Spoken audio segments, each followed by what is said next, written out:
Hi friends, welcome back to our channel rainbow homemaker. వీడియోలోకి వెళ్ళబోయే ముందు మీరు కనుక ఫస్ట్ టైం మన ఛానల్ని చూస్తున్నట్టయితే సబ్స్క్రైబ్ చేయడం మర్చిపోకండి.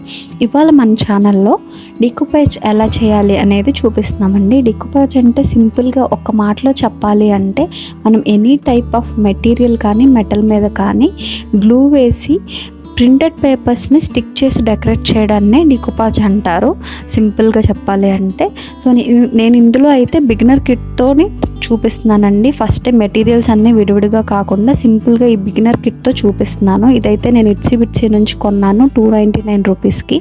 ఇప్పుడు ఇందులో వచ్చేసి 2 స్పాంజ్ బ్లెండర్స్ ఇచ్చారు, ఇలా 4 కోస్టర్స్ ఇచ్చారు, MDF కోస్టర్స్ అవి. అండ్ ఈ 3 చిన్న బాటిల్స్ వచ్చేసి 2 గ్లూ బాటిల్స్, 1 వార్నిష్ బాటిల్. ఈ 2 డీకూపేజ్ ప్రింటెడ్ పేపర్స్. అండ్ ఇది ఇంకొకటి వచ్చేసి ఇది డీకూపేజ్ నాప్కిన్. ఇది వచ్చేసి ఇన్స్ట్రక్షన్స్, డీకూపేజ్ ఎలా చేయాలి అనే ఇన్స్ట్రక్షన్ షీట్ కూడా ఇందులో ఇచ్చారనమాట. సో నేను ఈ బిగినర్ కిట్తో ఇప్పుడైతే చూపిస్తున్నాను. ఫస్ట్ అయితే ఒక కోస్టర్ తీసుకుందాము. అందులో 2 గ్లూ బాటిల్స్ ఉన్నాయి కదా, ఒకటి మ్యాట్ ఇంకొకటి గ్లాసీ. ఏదైనా గ్లూ వేయచ్చు. గ్లూ వేసేసి మంచిగా ఈవెన్గా స్ప్రెడ్ చేసుకోవాలి. ఎక్కడ గ్యాప్స్ అనేవి లేకుండా చక్కగా నీట్గా స్ప్రెడ్ చేసేసుకోవాలి. మొత్తం స్ప్రెడ్ చేసేసిన తర్వాత ఇప్పుడు ఆ పేపర్ తీసి దాని మీద నీట్గా అతికించుకోవడమే. మనం చేత్తో కానీ లేకపోతే ఏదైనా డ్రైగా ఉండే బ్రష్తో కానీ ఈ స్పాంజ్ బ్లెండర్ హెల్ప్తో కానీ చేయొచ్చు. గ్యాప్స్ ఏమీ లేకుండా చక్కగా అతికించుకోవడమే. చూసారు కదా, అలా అతికించిన తర్వాత కంపల్సరీగా వార్నిష్ అనేది అప్లై చేయాలండి. ఎందుకంటే దీని ఫినిషింగ్ నీట్గా వస్తుంది, మంచి గ్లాసీ లుక్ వస్తుంది. అండ్ మోస్ట్ ఇంపార్టెంట్లీ మనకి వాటర్ ప్రూఫ్ అవుతుంది అనమాట. సో ఇదైతే పేపర్ కదా, సో అలా వదిలేస్తే నీట్గా ఉండదు, కంపల్సరీ వార్నిష్ చేయాల్సిందే మనం. ఇదే ప్రాసెస్లో నేను ఇంకొకటి కూడా చూపిస్తున్నానండి. ఒకదానికైతే మ్యాట్ గ్లూ యూస్ చేశాను, ఇంకో దానికైతే గ్లాసీ గ్లూ యూస్ చేశాను. సో డీకూపేజ్ ఆర్ట్కి వాడేదాన్ని podge గ్లూ అంటారండి. దీనికి నేను లింక్స్ అయితే డిస్క్రిప్షన్లో ప్రొవైడ్ చేస్తాను, విడిగా కూడా మనకి దొరుకుతుంది ఈ గ్లూ అనేది. మనం ఫెవికాల్ వాటితో కూడా ట్రై చేయొచ్చు, బట్ ఈ ఆర్ట్కి స్పెషల్గా podge గ్లూ వాడతారనమాట. సో ఇది కూడా సేమ్ ప్రాసెస్లో చేసేసి వార్నిష్ చేసేసుకోవడమే. ఏముంది స్టిక్ చేయడమే కదా అనుకోకండి. చూసారా, నాకు ఈ కోస్టర్కి చిన్న ఎయిర్ గ్యాప్ అయితే వచ్చింది. చాలా నీట్గా పేషెన్స్ అయితే కావాలి, ఓపిక్గా అప్లై చేసుకోవాలి. ఈ వార్నిష్ కూడా చక్కగా ఆరిపోయిన తర్వాత ఇప్పుడైతే నేను వీటికి సైడ్స్ అంతా కొంచెం పెయింటింగ్ వేస్తున్నానండి. మనకి ఇదైతే వుడ్ కదా, బ్యాక్ సైడ్ కూడా వేసుకోవచ్చు, మనం ఎట్లా ఒక సైడే యూస్ చేస్తాం కాబట్టి నేను ఓన్లీ చుట్టూనే వేస్తున్నాను. సో మనం ఏదైతే ప్రింటెడ్ పేపర్ ఉందో దానికి మ్యాచ్ అయ్యేలా వేసుకుంటే బాగుంటుంది. సో నేను ఇప్పుడు ఒకదానికైతే పర్పుల్ అండ్ వైట్ కాంబినేషన్లో వేశాను, చూసారు కదా, సైడ్స్ అంతా వేశాను. సో ఇంకో దానికైతే దానికి మ్యాచ్ అయ్యేలాగా బిస్కెట్ అండ్ క్రీమ్ కలర్తో మ్యాచ్ చేశాను. మనకి ఈ కిట్లో ఎప్పుడు ఇవే పేపర్స్ రావండి, ఇవన్నీ ర్యాండమ్గా వస్తాయి ప్రింటెడ్ పేపర్స్, నాప్కిన్స్ అనేవి. అండ్ మనకి ఇవే కాదు, నార్మల్ ప్రింట్అవుట్స్తో చేసుకోవచ్చు మనం విడిగా. నాప్కిన్స్, A4 షీట్స్ అట్లాంటివి డిఫరెంట్ దొరుకుతాయి మనకి ఇలా ప్రింట్స్ చేసుకోవడానికి. మనం దేంతో అయినా ఇది ట్రై చేయొచ్చు. కంపల్సరీ మనకు కావాల్సింది ఏంటంటే podge గ్లూ కావాలి, మనం ప్రింట్ చేసే పేపర్ కావాలి, పైన వార్నిష్, ఈ 3 అయితే కంపల్సరీ కావాలి. సో ఫైనల్గా ఇదైతే లుక్ ఇలా వచ్చిందండి, చాలా బాగుంది కదా. సో ఇవైతే ప్రింటెడ్ పేపర్తో వేసాం కదా. నెక్స్ట్ వచ్చేసి మనం నాప్కిన్తో వేద్దాము. దీనికైతే నేను గ్లాస్ బాటిల్ మీద వేస్తున్నాను. ఫస్ట్ అయితే బాటిల్ని చక్కగా క్లీన్ చేసేసుకోవాలి. క్లీన్ చేసుకున్న తర్వాత నేను ఫస్ట్ బేస్ కోట్ వేస్తున్నాను. ఈ బేస్ కోట్ కోసం వైట్ కలర్ అక్రిలిక్ పెయింట్ అనేది వేస్తున్నాను. మనం ఏదైనా వేసుకోవచ్చు, అంటే బేస్ పెయింట్ ఏదైనా వేసుకోవచ్చు, బట్ మ్యాక్సిమం బేస్ ఏదైనా వైటే బాగుంటుందండి, ఏదైనా చక్కగా ఎలివేట్ అవుతుంది. సో దీనికి మళ్ళీ జెస్సో అని కూడా దొరుకుతుంది. జనరల్గా జెస్సో వేస్తారు బేస్, నేనైతే అక్రిలిక్ పెయింట్ వేసాను, అది కూడా వేసుకోవచ్చు. సో ఇది వచ్చేసి నాప్కిన్ అండి, 12x12 వచ్చింది ఇది. దీన్ని మనం చేత్తో అయినా చక్కగా కట్ చేసేసుకోవచ్చు, ఆర్ సిజర్తో అయినా కట్ చేసుకోవచ్చు మనకి నచ్చిన షేప్లో. సో దీంట్లో ఉన్న అడ్వాంటేజ్ ఏంటంటే మనకి చిన్న పీస్ కూడా వేస్ట్ అవ్వదండి. మనం చిన్న పీసెస్ కూడా మళ్ళీ ఎక్కడైనా గ్యాప్స్ ఉంటే వాటిని అంటించేసుకోవచ్చు. మనకి అతుకులు పెట్టినట్టుగా అస్సలు కనిపించదు, చాలా నీట్గా కనిపిస్తుంది. నేను ఇక్కడైతే చేశాను, అలాగే చూడండి మీరు. సో ఫస్ట్ అయితే ఈ నాప్కిన్కి చూసారా ఒక లేయర్ ఉంటుంది, అలాగా మన నాప్కిన్కి ఆ లేయర్ అనేది తీసేయాలి. చూసారు కదా, అలా లేయర్ తీసేయాలి. లేయర్ తీసేసిన తర్వాత ఇప్పుడు మన బాటిల్ చక్కగా ఆరిపోయిన తర్వాత దీనికి మెల్లగా గ్లూ వేసుకుంటూ కొంచెం కొంచెం అతికించుకోవాలి. ఒక్కసారి మొత్తం వేయొద్దండి. సో కొంచెం కొంచెం గ్లూ వేస్తూ అతికించుకోండి. ఫస్ట్ మనం ఏ షేప్లో అంటించాలి అనేది చెక్ చేసుకుందాము. సో ఇలా ఫస్ట్ ఎలా స్టిక్ చేయాలి అనేది చెక్ చేసుకున్న తర్వాత కొంచెం కొంచెం గ్లూ వేసుకుంటూ అతికించుకోవాలి. ఇక్కడ నేనైతే యాక్చువల్లీ చివరి నుంచి స్టార్ట్ చేశాను అంటించడం. బట్ నాకు కొంచెం అంటించిన తర్వాత అనిపించింది, బట్ ఇలా రౌండ్గా ఉండే వాటికి గ్లాస్ వాటికి ఏంటంటే చివరి నుంచి కాకుండా మనం మిడిల్లో నుంచి అంటించుకుంటే చక్కగా వస్తుంది. సో నేనైతే చివరి నుంచి అంటించాను. కొంచెం మధ్యలో ఫోల్డింగ్స్ అలా వస్తున్న దగ్గర మళ్ళీ కట్ చేసుకొని మళ్ళీ అంటించుకున్నాను అనమాట. మనం మిడిల్ నుంచి అంటించుకుంటే ఇంకా ఈజీగా ఉంటుంది.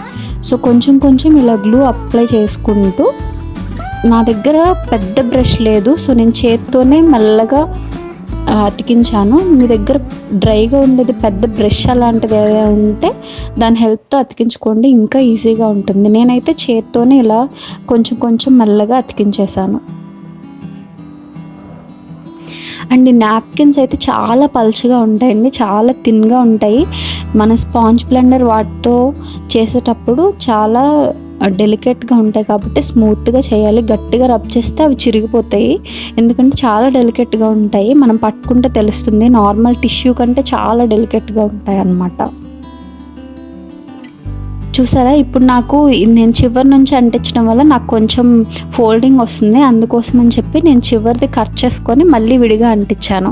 మనం ఇట్లా ఎక్స్ట్రా పీసెస్ ఏమున్నా కానీ అలా కొంచెం కట్ చేసుకొని మళ్ళీ మనం దానికి తగ్గట్టుగా అంటించేసుకోవచ్చు. మనకు అస్సలు అతుకులు పెట్టినట్టు మాత్రం కనిపించదు. మీరు చూడండి ఫైనల్గా ఎలా ఉంటుందో. ఇలా కొంచెం కొంచెం జాగ్రత్తగా మెల్లగా అంటించేసుకోవాలి.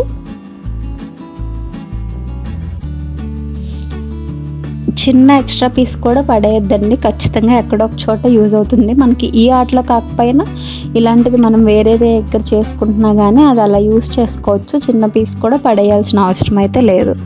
మీరు చూసారో, నేను అక్కడ ఎండింగ్లో చిన్న మామిడి పిందెని కట్ చేశాను, మళ్ళీ అది వేరే దగ్గర అతికిచ్చాను.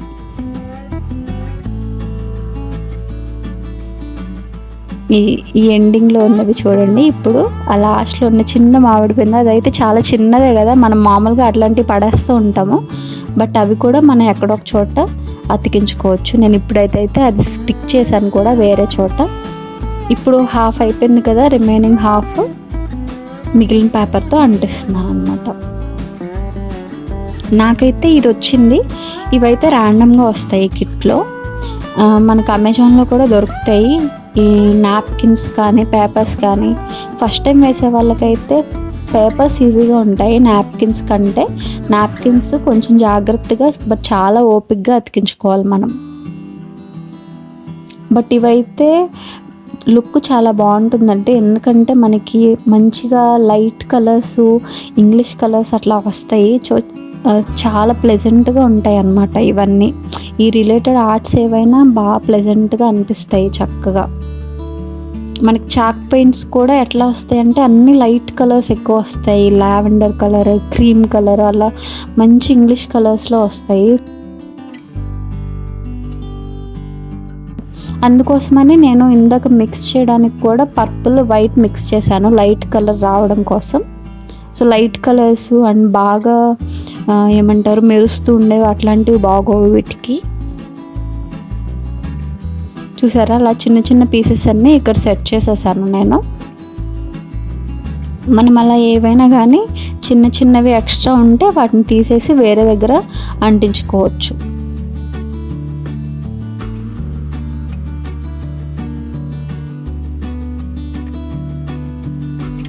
ఇప్పుడైతే నేను అంటించడం అయిపోయింది. సో ఇది కొంచెం బాగా డ్రై అయిపోయిన తర్వాత అక్రిలిక్ కలర్ నేను ఫుల్ బేస్ వేయలేదండి. మామూలుగా అయితే బాగా డార్క్గా వేస్తాము బేస్, బట్ నేను ఎట్లా అయినా తర్వాత మళ్ళీ ఫినిషింగ్ కోసం వేస్తానని చెప్పి లైట్గా వేసుకున్నాను.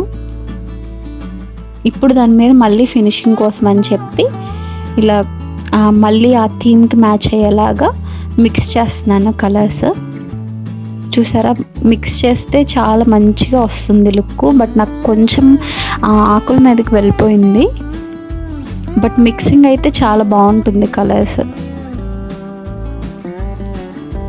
మనకు నచ్చితే అలా మిక్స్ చేసుకోవచ్చు, లేకపోతే మనం వైట్ కలర్ బేస్ కొట్టి థిక్గా వేసుకొని అది అంటించేసుకొని అంతవరకు ఉంచేసుకోవచ్చు కూడా, మనకి నచ్చినట్టు చేసుకోవచ్చు. నేను ఇట్లా మిక్స్ చేశాను మధ్య మధ్యలో, ఎందుకంటే అది ఇది సపరేట్గా కాకుండా రెండు కలిపి ఉన్నట్టు ఉంటుంది అని చెప్పి.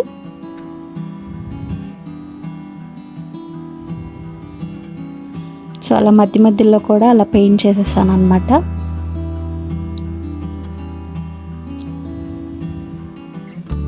అంతే, కంప్లీట్ అయిపోయింది ఇది కూడా ఆల్మోస్ట్. ఇంకా పెయింటింగ్ అనేది మన ఇష్టం అండి, మనకి నచ్చిన కలర్స్తో మ్యాచ్ చేసుకొని వేసుకోవచ్చు, వేసుకోకపోయినా పర్లేదు. అంటే బేస్ కోట్ అయితే కంపల్సరీ వేయాలి, ఆ పైన అనేది మన ఇష్టం ఇంకా. సో ఇది కూడా అయిపోయిన తర్వాత కంపల్సరీ డ్రై అయిన దాకా వెయిట్ చేయాలి. ఇక్కడైతే నేను ఫ్లవర్స్ని కొంచెం హైలైట్ చేయడం కోసం 3D కోన్ గ్లిట్టర్ని వాడాను. ఒకటి గ్లిట్టరు, ఒకటి నార్మల్ కోన్. చూసారా, ఇది గ్లిట్టర్. ఈ గ్లిట్టర్ని జస్ట్ నేను కొంచెం అలా ఒక లైన్ లాగా వేసాను అనమాట. ఇవన్నీ ఆప్షనల్, మనం ఎంత చేసుకుంటే అంత కదా డెకరేషన్ అనేది. సో ఇదంతా అయిపోయిన తర్వాత, మొత్తం ఆరిపోయిన తర్వాత ఇప్పుడు నేనైతే వార్నిష్ వేస్తాను. నేను ఆల్రెడీ చెప్పినట్టు వార్నిష్ అయితే కంపల్సరీ వేయాలండి. సో మనకైతే ఇది రెడీ అయిపోయింది అండ్ ఫైనల్ లుక్ అయితే ఇలా వచ్చింది. సో మీకైతే ఇది నచ్చిందని అనుకుంటున్నాను. నేను ఇందులో ఇట్సీలో కొన్న kit link and Amazon links కూడా ప్రొవైడ్ చేస్తాను, గ్లూ అండ్ పేపర్స్కి. సో మీకైతే ఇది నచ్చినట్టయితే కనుక మా ఛానల్ లైక్ చేయండి, షేర్ చేయండి అండ్ సబ్స్క్రైబ్ చేయడం మర్చిపోకండి. Thank you so much for watching. ఇంకోసారి మళ్ళీ మంచి వీడియోతో కలుద్దాం.